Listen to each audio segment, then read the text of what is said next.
Buenas tardes. Damos comienzo a la sesión pública de homenaje a la académica Celina Sabor de Cortázar al cumplirse el centenario de su nacimiento. Asisten José Luis Moure, presidente, Alicia María Zorrilla, vicepresidenta, Rodolfo Modern, Antonio Requeni, Jorge Cruz y Noemí Ula. Se han recibido saludos y adhesiones de los académicos Gloria Videla de Rivero, César Aníbal Fernández y de la Fundación Conex. El presidente de la Academia, doctor José Luis Moure, pronunciará las palabras de apertura del acto.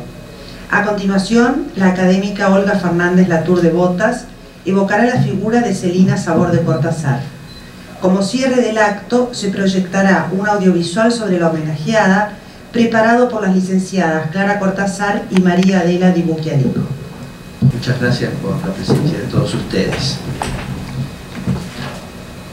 La Academia Argentina de Letras se reúne hoy en sesión pública para rendir homenaje a la doctora Celina Sabor de Cortázar, cumplido el centenario de su nacimiento, quien fuera elegida miembro del número de esta casa el 28 de junio de 1984 y a quien sorprendió la muerte el 26 de junio de 1985, 2 días antes de cumplirse un año de su permanencia.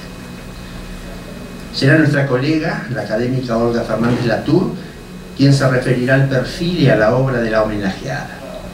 Permítaseme, sin embargo, una mínima referencia personal. Pese a haber compartido algunos años los pasillos de la Facultad de Filosofía y Letras y ocasionalmente alguna tarde en el Instituto de Filología, y pese a una tenue proximidad de nuestros intereses filológicos, en particular la común atracción por las felicidades correctoras y los sobresaltos de la edición crítica, lamento que las asimetrías de nuestras respectivas edades me hayan impedido frecuentar el trato de Celina Sabor de Cortázar.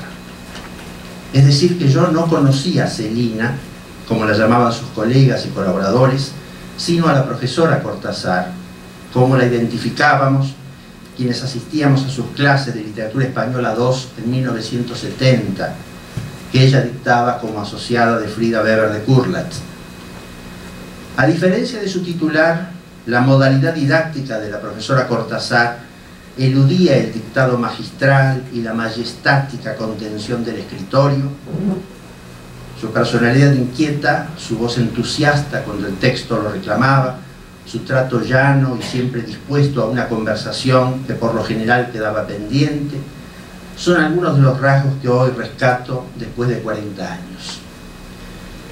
Pero hay una circunstancia mucho más significativa que me vincula definitivamente a su memoria.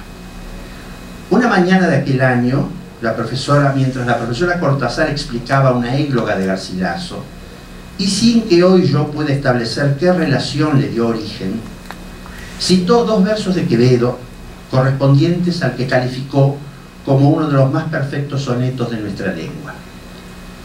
Las 2 líneas iniciales del poema, que dejó trunco, como descontando su conocimiento, eran: cerrar podrá mis ojos la postrera sombra que me llevare el blanco día.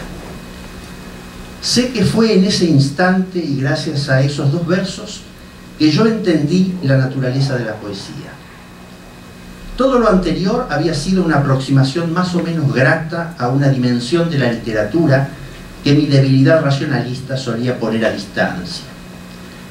La prodigiosa inteligencia de esa construcción concesiva que integraba encabalgamiento, paralelismo y 2 imágenes cromáticas en oposición, se distribuía en apenas 2 endecasílabos, cuyo ritmo concedía un atributo más a un léxico sencillo que enfrentaba las metáforas de la vida y de la muerte. En ese momento de ese día recibí una suerte de iluminación que me permitió advertir cómo la poesía preserva la perennidad de la palabra y cómo nuestra lengua puede desplegar la máxima belleza expresiva cuando el don y la maestría del poeta logran recrear sus formas fundiendo estéticamente sonido y sentido. Cerrar podrán mis ojos la postrera sombra que me llevara el blanco día. Nada menos que eso debo yo a Celina Sabor de Cortázar. Ella nunca lo supo. El azar, por dar un nombre a la inexplicable disposición de los acontecimientos de la vida, quiso que cuando fui nombrado miembro de esta academia me tocara en suerte el sillón Bartolomé Mitre, el mismo que ella había ocupado antes. ¿Acaso alguien pueda proponer algún sentido a esta coincidencia? Es un gusto para mí ceder ahora la palabra a nuestra colega Olga Latour de Botas. Muchas gracias.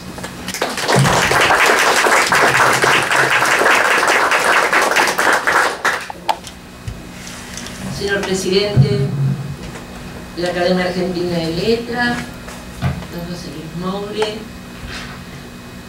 señora Clara Cortázar y Sabor, señores académicos, colaboradores todos de la Academia Argentina de Letras, señoras, señores, amigos.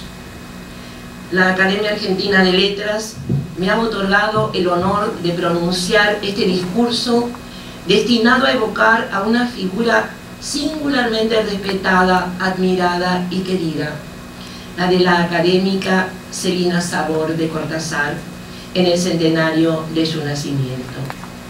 Traer a la memoria de cuantos la tratamos personalmente y de cuantos conocimos su obra, la figura luminosa y gentil de esta dama de nuestras letras es tarea grata y al mismo tiempo generadora de inevitables nostalgias. Yo frecuenté relativamente poco, porque un poco le pasó a nuestro presidente, a la señora de Cortázar en mi primera juventud, ya que, para mi mal, no trabajé en los mismos institutos en que ella lo hizo y no cursé estudios en las cátedras que ella dictaba. Sin embargo, su presencia estuvo desde muy temprano en mi nómina de personas cercanas en el afecto y en la admiración, a través de quien fue, para mí, ilustre maestro desde mi adolescencia y guía en los caminos de la investigación del folclore durante toda mi vida, su esposo, el doctor Augusto Raúl Cortázar.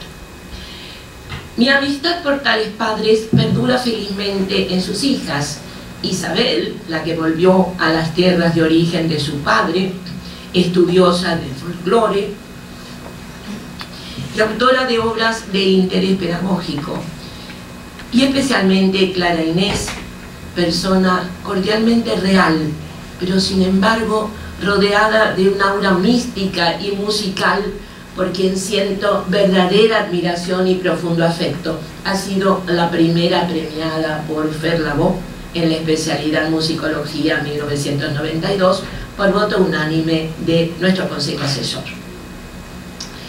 Gracias a los invalorables testimonios familiares que nos dio Clara, sumados a los aportes musicales de Silvio Kilian y a la magia informática de nuestra Adela Vibuquiánico, tendremos hoy una proyección de imágenes donde se recorren muchas de las etapas de la vida de Celina Sabor.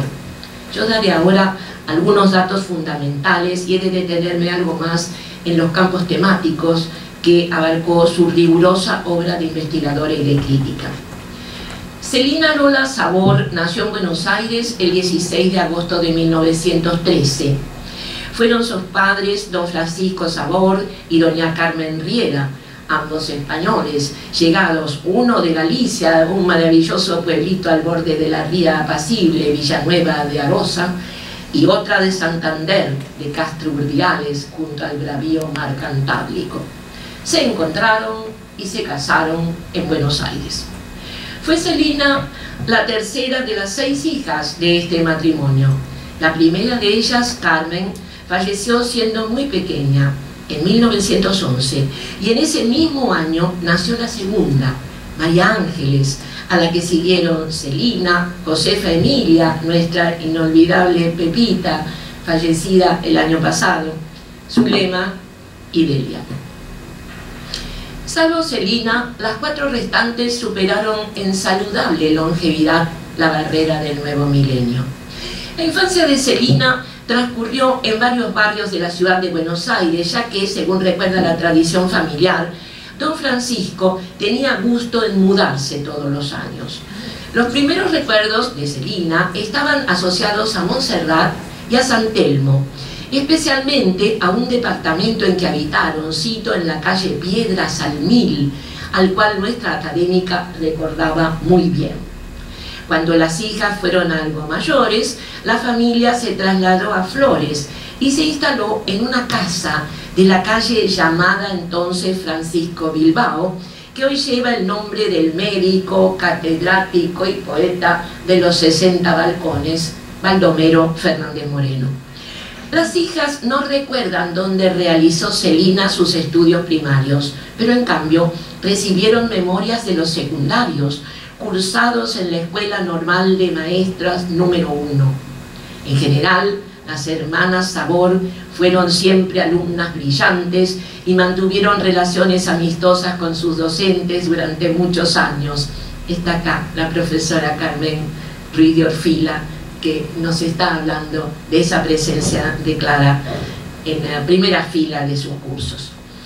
Desde Flores, las tres hermanas mayores, María Ángeles, Celina y Pepita, tomaban para ir a la facultad de la calle Viamonte el tranvía 2, en largos y cómodos viajes, hoy casi inimaginables, que fueron testigos de muchas lecturas deleitosas y de provecho. Entretanto, la vida continuaba en aquel hogar en el cual don Francisco era el único varón, rodeado por su esposa y sus 5 niñas. Al parecer, el ambiente de la casa era muy alegre, muy a la española, acota Clarita, y agrega Clara. Se cantaban zarzuelas enteras, acompañadas al piano por Ángeles o por Celina, hábiles pianistas. Celina se internó así, a través del piano, en el amor a la música universal y en medio de su intensa actividad literaria trató siempre de dedicar algunas horas, y no siempre lo conseguía, a las sonatas de Beethoven, al clave bien templado de Bach o a las baladas de Chopin, por citar solo algunas de las obras en las que se deleitaba. Termina allí Lo que me pasa, Clara. Con tantas chicas ocurrentes y graciosas, fue natural que llegara allí para quedarse, como novio de Celina primero y como parte integrante de la familia finalmente, Augusto Raúl Cortázar. Este joven salteño, que había realizado sus estudios secundarios en el Colegio Nacional de Buenos Aires y ya cursaba los universitarios en la Facultad de Filosofía y Letras, era compañero de cursos de María Ángeles Sabor. Como Raúl, así quería él que le llamaran, trabajaba mucho y daba libre en muchas materias, María Ángeles lo ayudaba con los apuntes e iba él a buscarlos a la casa de la calle Francisco Bilbao, cuyo ambiente sin duda lo gratificaba y lo atraía. Quedó muy impresionado el estudiante con aquella gracia y aquella alegría imperantes en el hogar de los Sabor, tan diferentes de la triste vida familiar que él había tenido. Y, como lo dijo en un bello soneto el joven Cortázar, encontró en ese gran señor español que era don Francisco a un verdadero padre. De más está decir que la hermosa Celina fue la niña de sus ojos. Damos fe de que lo fue hasta su último día. Y las visitas a la casa de Francisco Bilbao cimentaron el noviazgo formal, ya que en la facultad se encontraban solo esporádicamente. Discípula distinguida de maestros ilustres que dieron brillo a las cátedras de literaturas hispánicas y de investigaciones filológicas, Celina Sabor obtuvo el título de profesora de enseñanza secundaria normal y especial en letras en la Facultad de Filosofía y Letras de la UBA, con la medalla de oro de su promoción.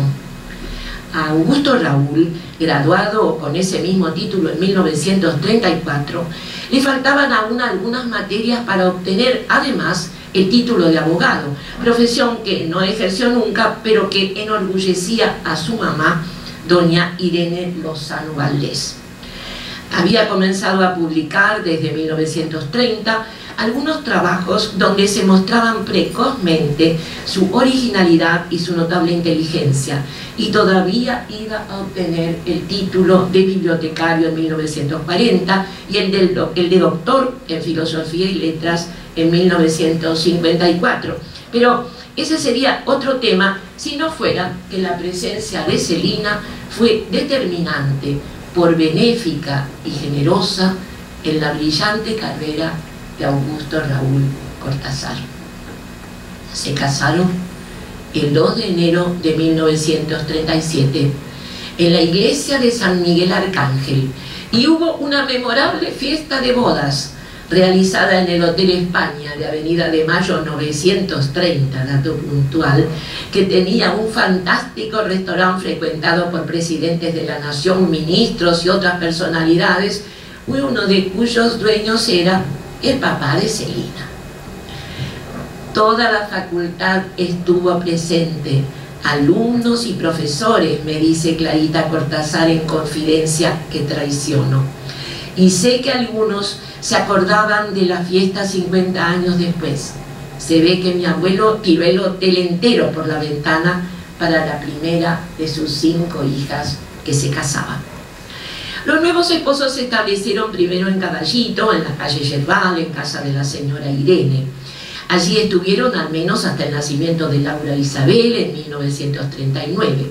Luego se mudaron a la calle Doblas, 381, siempre en Caballito, y aproximadamente en 1950 compraron, doy el dato porque me ha sido dado con un crédito hipotecario, el departamento de la calle Rosario 541, donde residieron hasta el fin de sus días. La vida de los Cortázar Sabor fue muy intensa, armoniosa y plena de amor compartido en el pequeño núcleo de los padres e hijas.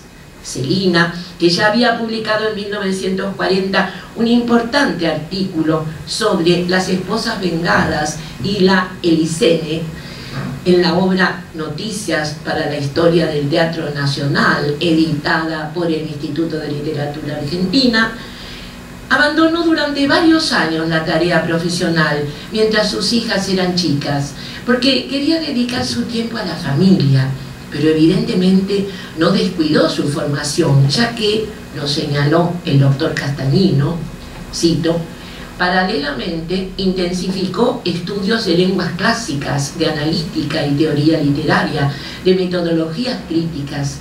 En tal sentido, resulta aleccionador verificar cómo, desde sus tempranas investigaciones en torno de textos y autores hispanos de los siglos clásicos, se preocupó por aplicar metodologías actualizadas y conceptos de teoría literaria del más reciente cuño. Fin de la cita de Raúl Castañino.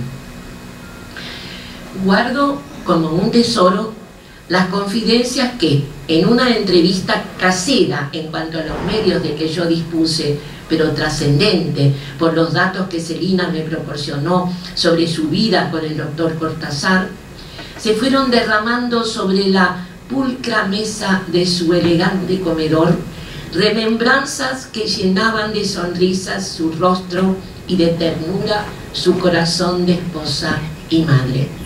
Entre estas últimas recuerdo especialmente las del apoyo que, como dos cómplices gozosos, ambos padres brindaban a sus hijas en la ejecución de aquellos trabajos minuciosos, detallistas, a que se obligaba a las futuras maestras normales, y por los cuales acaso salían tan buenas. Entre los privativos de la esposa no olvido la emoción con que recordaba la actitud del doctor, quien en uno de sus últimos viajes al exterior fue despedido por Celina desde la terraza del aeropuerto de Ezeiza. Cuando llegó a destino, contaba la esposa, lo primero que hizo Raúl fue llamarla por teléfono para decirle que la había visto desde el aire cuando lo despedía. Si intensísimo fue en esta familia su intercambio afectivo, no menos peso tuvo el estrictamente intelectual, ampliado con provecho de las hijas por el hecho de que los esposos recibían con gran frecuencia a amigos muy interesantes del país o del exterior, que los enriquecían a todos y les proporcionaban nuevos temas de conversación. La mesa familiar, me contaba Celina, era centro de un ritual cotidiano, dinamizante para todos los elementos que fortalecían los lazos de aquella familia ejemplar. Imaginemos a Celina en los años siguientes. Los viajes de investigación del doctor Cortázar, en incesante actividad creadora de seminarios, cursos, institutos, carreras universitarias, asociaciones y centros de estudios, la elaboración de sus generosos materiales didácticos, su dedicación inigualada al Fondo Nacional de las Artes, los congresos nacionales e internacionales y en medio de ello la elaboración de sus ensayos magistrales, de sus aportaciones taxonómicas y bibliográficas, todo ello y mucho más, fue dejando una carga de compromisos delegados que la profesora Sabor aceptaba gozosamente. Por ello, el fallecimiento de su esposo el 16 de septiembre de 1974, tras una penosa enfermedad física y en medio del desconsuelo y desánimo profundos respecto de su tan querida universidad que minaba su espíritu, debieron constituir un golpe fulminante para su familia toda y en particular para Celina. No obstante, me ha confesado Clara, a pesar de su tristeza y de su duelo nunca totalmente aceptado, la profesora Sabor logró intensificar su vida intelectual y buscar fuentes de energía en un intenso trabajo de docencia de investigación en esa misma universidad. Sus preferencias por los clásicos, casi sin excepciones, los de los siglos de oro de la literatura española, estaban definidas. Ya en 1958 había empezado a desempeñarse en la Casa de Estudios Superiores, en donde se había titulado, primero al ingresar por concurso como jefa de trabajos prácticos, más adelante como jefa de seminario de literatura española de la Edad de Oro. Como al mismo tiempo cursó en 1961 el seminario para graduados que dictaba María Rosa Lida de Maquiel, importa aquí que recordemos los conceptos del informe de la profesora respecto de Celina Sabor de Cortázar, que en mi opinión es un excepcional testimonio valorativo de los quilates que pesaba en su campo de conocimientos nuestra biografiada. Voy a leer solo un fragmento. Dice de Celina, la ilustre maestra, después de consignar su asistencia y puntualidad perfectas. La exposición oral, bien organizada, nutrida y amena. En mi opinión, la señora de Cortázar reúne notables cualidades para la investigación erudita y sería muy de desear que sus condiciones de trabajo le permitieran desarrollar y ahondar su especialidad. El tema que eligió para su monografía, las novelas de Salas Barbadillo, pobremente estudiadas hasta ahora, y en el que ella ha demostrado interés, perspicacia crítica y hasta algún hallazgo original, sería un oportuno punto de arranque para el cultivo erudito de la historia literaria, concepto sobresaliente. Creo que se trata de una página modelo también respecto de la evaluadora y que debería tenerse en cuenta en casos semejantes dentro y fuera de la universidad. En los años siguientes, siempre en la Cátedra de Literatura Española del Siglo de Oro, Celina fue profesora adjunta con dedicación exclusiva, profesora asociada con dedicación exclusiva. En 1974, años de la muerte de su esposo y en medio de una atmósfera de decadencia disciplinaria y académica, presentó su renuncia, pero llamada por la facultad, retornó a su actividad docente en la UBA 2 años después, como profesora interina y finalmente como profesora consulta, hasta el 1 de marzo de 1981.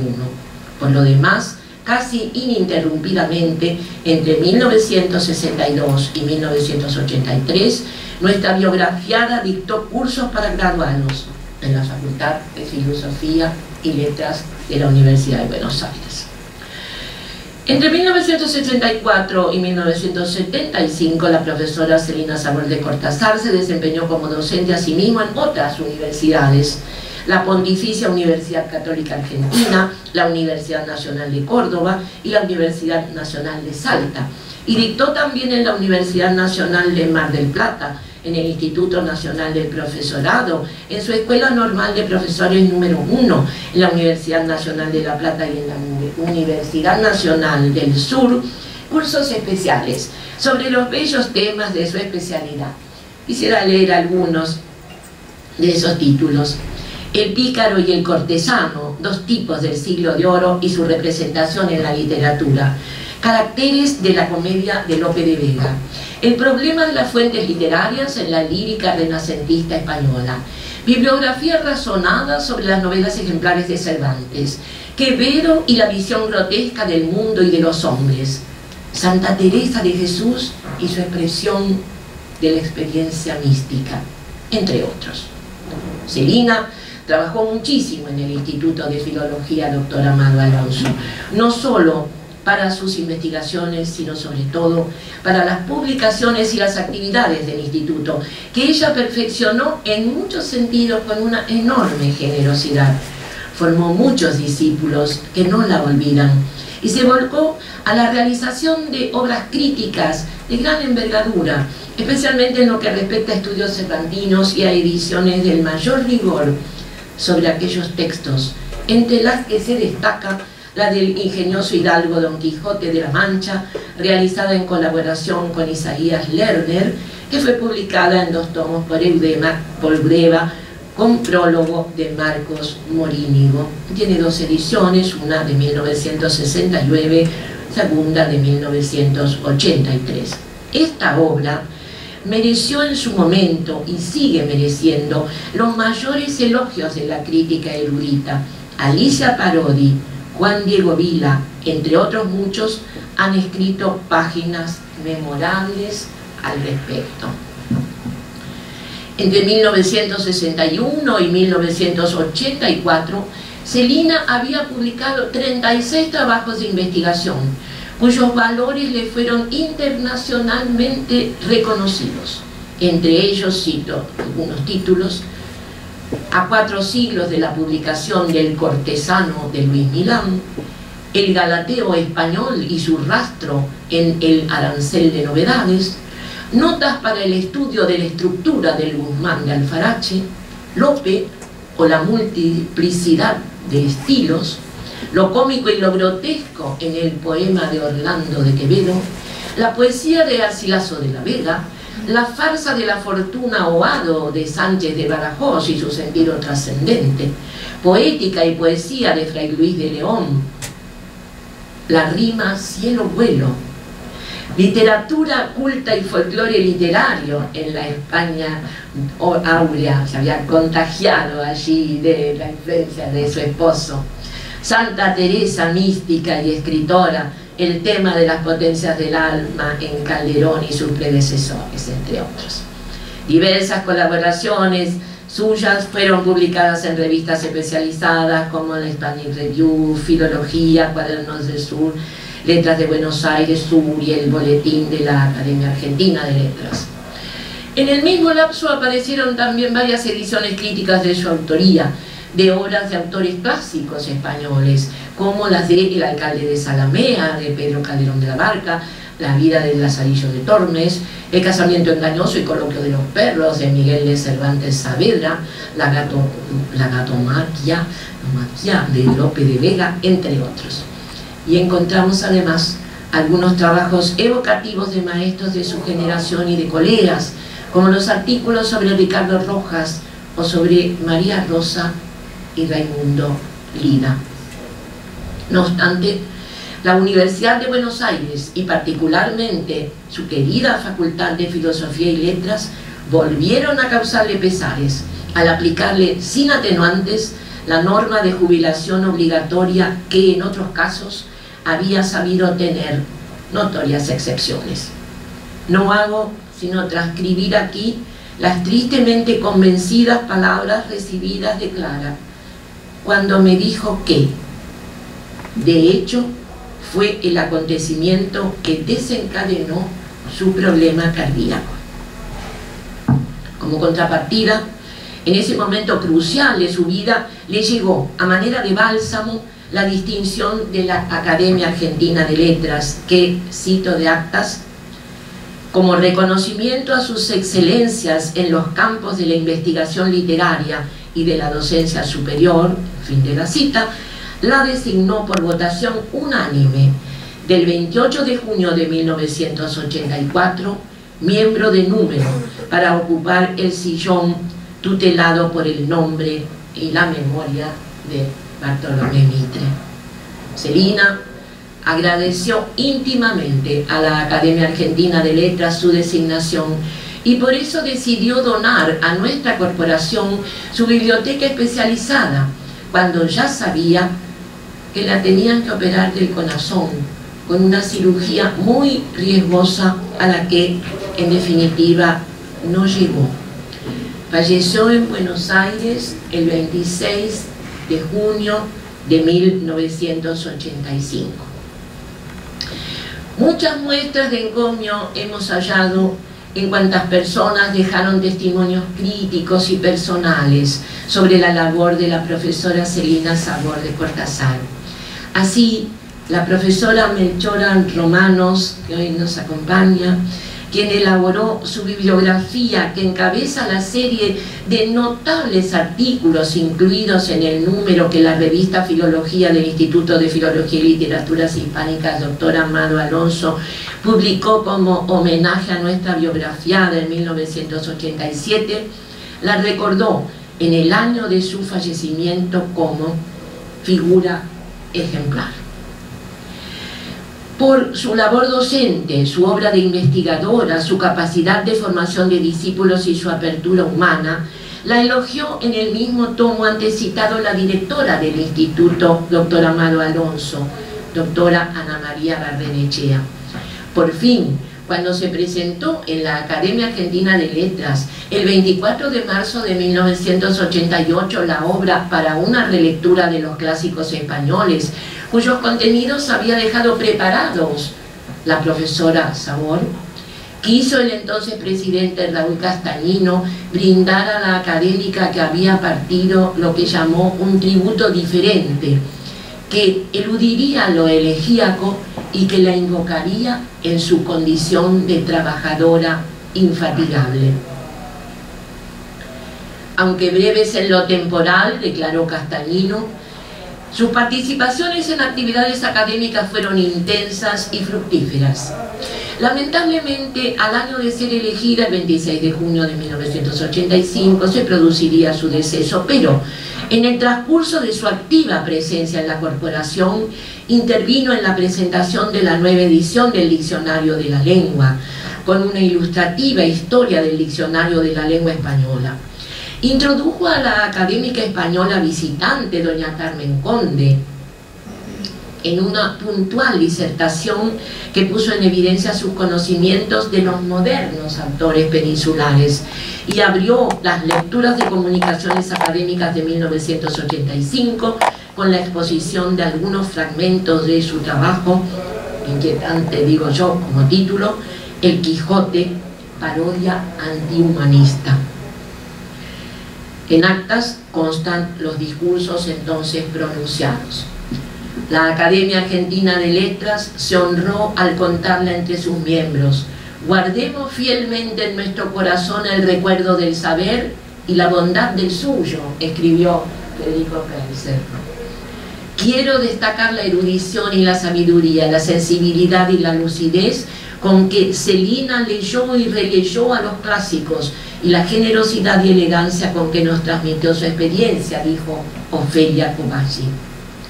Una vida empeñosa, entusiasta, en un todo vocacional y por ello bellamente cumplida, redondeó Ángel Batisteza.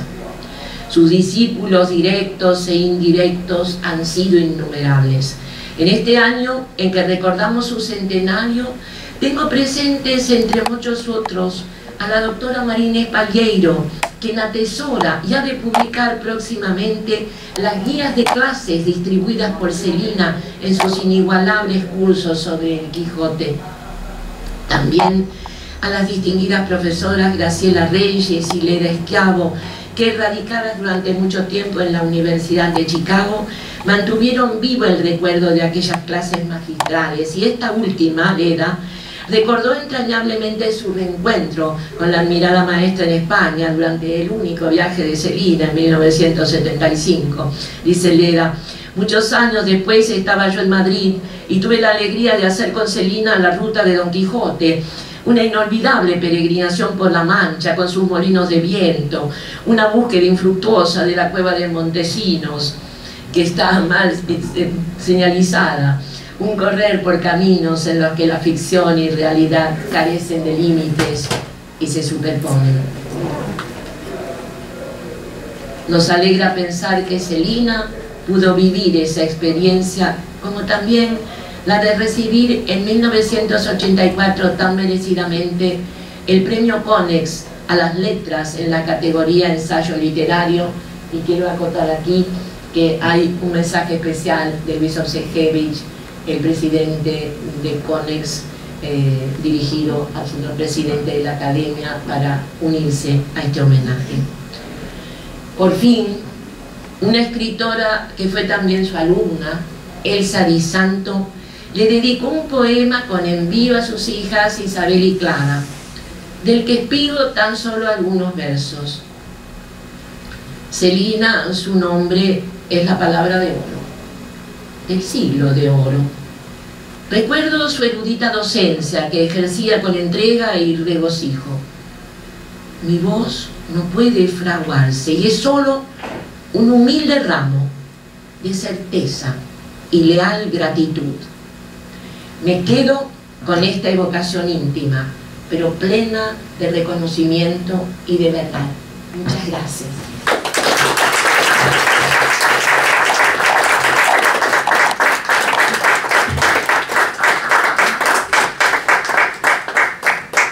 Perdón, esto no estaba previsto, pero les ruego y le agradezco la oportunidad de agradecer profundamente a la Academia esta memoria que ha hecho posible este encuentro de tantos amigos, esta memoria común de alguien que nació hace 100 años y que sin embargo sigue viva entre nosotros. Como bien lo dijo el señor presidente, polvo será, más polvo enamorado, es el final de ese soneto de Quevedo. Y de alguna manera creo que todos sentimos esta presencia de la pasión interna, del amor por la literatura, del amor por sus alumnos, por sus colegas, de Celina. Yo vengo no solamente a hablar como hija, sino como hijas, porque mi hermana desde Salta se une a nosotros y agradece igualmente este encuentro, este recuerdo y esta oportunidad de estar juntos, junto a él. Muchas gracias.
la artífice de esta obra.